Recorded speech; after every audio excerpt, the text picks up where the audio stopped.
ഇന്ന് നബിദിനം. തക്ബീർ ധ്വനികളും ഇശലുകളും അലയടിക്കുന്ന പ്രവാചകന്റെ ജന്മദിനം. ആ പുണ്യദിനത്തിൽ ലോകമെമ്പാടുമുള്ള ഇസ്ലാം മത വിശ്വാസികൾക്ക് മാപ്പിളപ്പാട്ടിലൂടെ സ്നേഹം പകരുകയാണ് ഒരു കലാകാരൻ.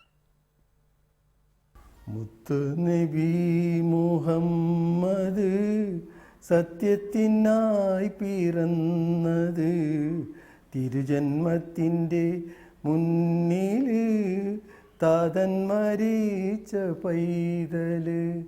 മാപ്പിളപ്പാട്ടിന്റെ ഇശൽത്തേൻ ഒഴുകുന്ന തലശ്ശേരിയിൽ നിന്നാണ് നബിദിനത്തിൽ ഈ ഈണം ഉയരുന്നത്.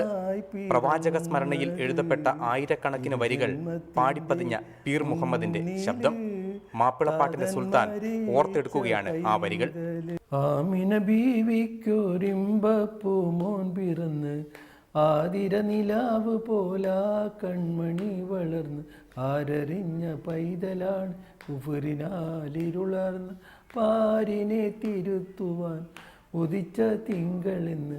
8ാം വയസ്സിൽ പാടിത്തുടങ്ങിയ പീർ മുഹമ്മദിന്റെ ശബ്ദം എന്നും മാപ്പിളപ്പാട്ടിന്റെ ഈണത്തിനൊത്താണ് ഉയർന്നത്.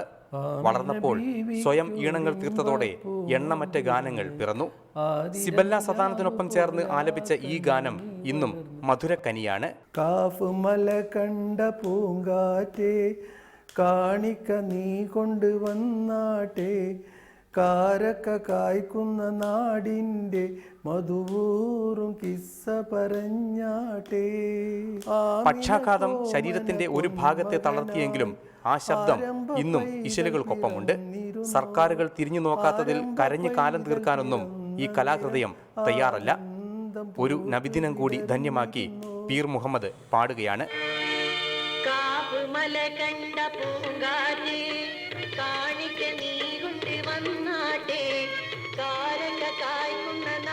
ക്യാമറമാൻ ലിമേഷ് ചെറുവൈഷ്ക്കൊപ്പം കണ്ണൂരിൽ നിന്നും കെ ശശീന്ദ്രൻ, റിപ്പോർട്ടർ.